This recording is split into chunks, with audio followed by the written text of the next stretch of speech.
Hi, my name is Carol, and I'm the co-founder of Oak City Labs Software Development Agency. And with me today is Jay Lyerly, our co-founder and CTO of Oak City Labs as well.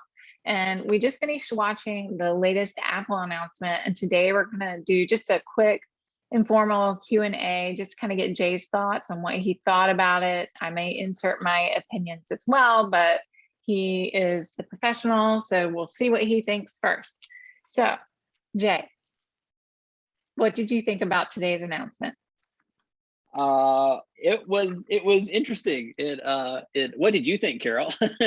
Were you excited Well, about all the new announcements? I probably was not as excited about you because I'm continue to be disappointed that Touch ID is not back on the iPhone yet. But what was one thing or two things that stood out to you today? So I mean, yeah, in general, I think I'm looking at my notes. I wrote stuff down. Um, in general, I think like you're seeing issues where like the iPhone especially, and even like the watch are mature products, right? So there's nothing real earth-shattering they're going to add to it. I mean, basically for for the iPhone and the iPhone Pro, I just wrote down more better because it's like better than last year. The screen's better, the camera's better, the same stuff they do every year.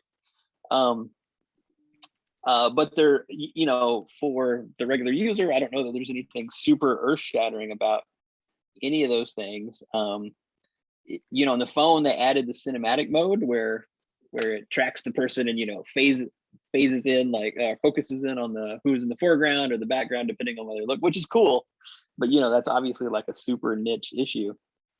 But I could see from a business standpoint, like if you're a small company or a startup and you want to record some professional looking videos, all of a sudden now you've got this device in your hands that can make it look more professional, right? Yeah, I mean, it's the iPhone cameras probably for 2 or 3 generations now, they've been like super high quality, so people are using those more and more in those professional settings. So I mean, yeah, that's crazy that for like $1,000 or $1,500 you get this whole movie studio in a box. It's Yeah. like in Back to the Future when Marty goes back in time and Doc is amazed that he's got a camcorder and he can do all this. He's got a whole television studio right there. It's just like that, only like somewhat later. I do think your point before we got on this video, the Q&A session, is you were talking about how there was still possibly a lack of audio features around recording the videos. So you noted that while you were watching it, things were still connected to the phone, right? Yeah, and they're still walking around with that boom mic, and I don't know if that's a thing that's feasible to fix, from a phone, or if that's something they care about. But yeah, that's interesting that the professional people are still connecting external microphones and audio capture stuff. That might be an area they expand into. When the phones are just so amazing, nobody else is making better cameras. They got to go somewhere. So. Yeah, I mean, we're very quickly, like some of the more complicated stuff that we might build in like the healthcare and life sciences industry that you had to have like a server to process. We're very quickly moving to where we can put that all on the phone, right?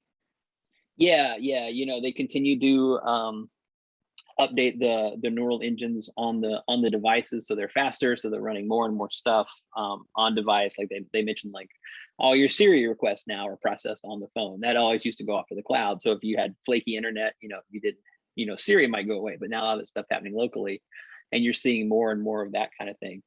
They showed a clip from a tennis training app that was one of the really amazing things.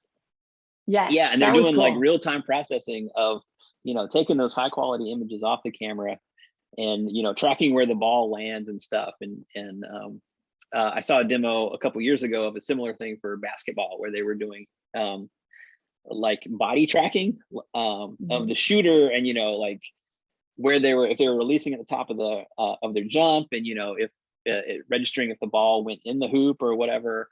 And it's set up off to the side, but the user's wearing AirPods, and so all that audio is coming back real time and feeding them information about Did they, are they hitting the top of their arc, you know, that kind of thing.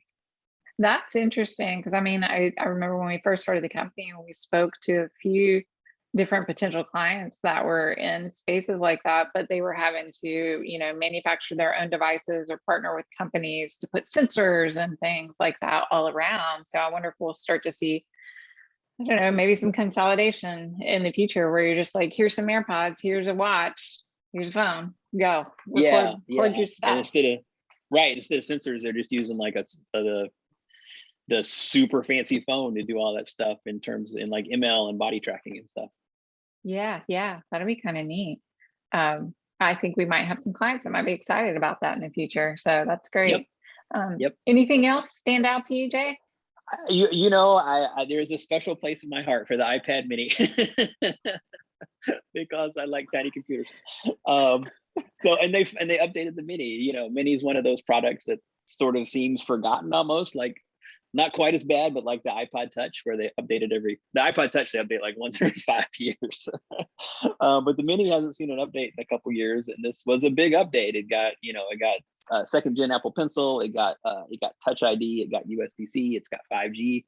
It's got everything you could want in like you know, your pocket iPad. So why, let's see, the iPad mini starts at $499, right?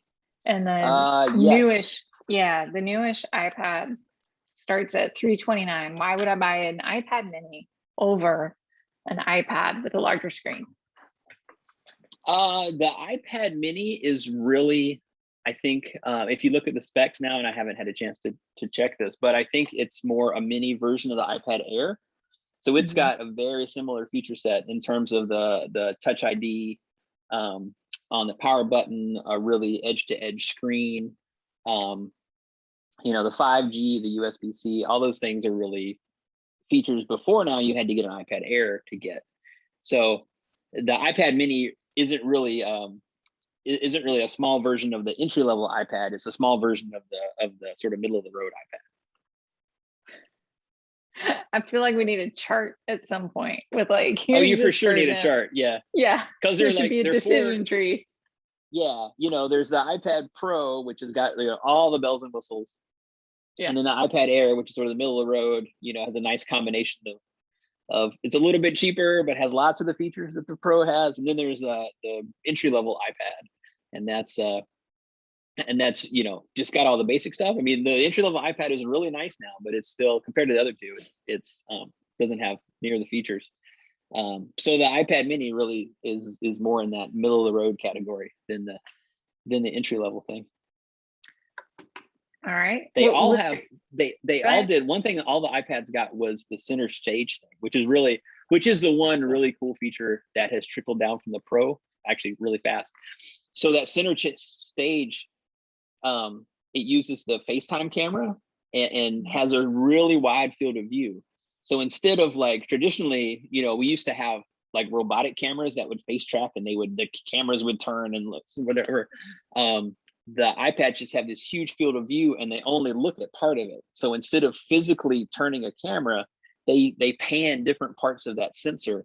So they pretend to, you know, swivel around, but obviously there's nothing really moving because it's in an iPad. And couple that with the software where they're doing face tracking and all that stuff. It's a really interesting feature for things like FaceTime and Zoom, which everybody's using now. You know, to follow one person around or focus on the speaker when there's a group using it. It's pretty, that's a really neat feature. That is. It's also slightly freaky, but that would have been super helpful a year or so ago for virtual school, virtual learning. You know, my kids' class had they had iPads and they had them up, you know, and they were supposed to like follow the teacher, but I'm not really sure it actually followed the teacher. So that's cool.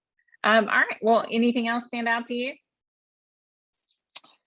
Nope. I'm just excited for new Macintoshes, which is probably going to be like next month. Next month. Yeah. I'm ready for a new watch though. Yeah, I've tested out the fall detection. I'm ready for a new one. It's got a big old scratch in the screen. Maybe this one will be Carol proof or more Carol proof. Maybe we'll see. All right, final question, bonus question. if you had to buy an iPad for your mom and dad or your in-laws, which one would you get for Christmas for them? Oh, I would totally buy the cheapest one. I mean, for somebody who's just going to use it for things like FaceTime and Facebook and checking their email and that kind of And stuff. solitaire. Yeah. Yeah, the entry level one is great. Yeah, you really have to sort of come up with a reason to want one of the other ones, a particular feature about, does it need to support like a second gen Apple Pencil? Does it need to be small like a mini? Does it need to have one of the real high-end features that the Pro might have? The default recommendation is the low end one, because yeah, it does a whole lot of stuff. All right, I know what to get my parents for Christmas now. There you go. the entry level one, and the fine print is, unless you think things are cool, then you should get the iPad mini, like you will probably be getting this year. So, right? Fingers crossed. All right. Well, thank you, Jay. If this was helpful to anyone, just feel free to comment, follow us on social media channels, or find us at oakcity.io. Thank you.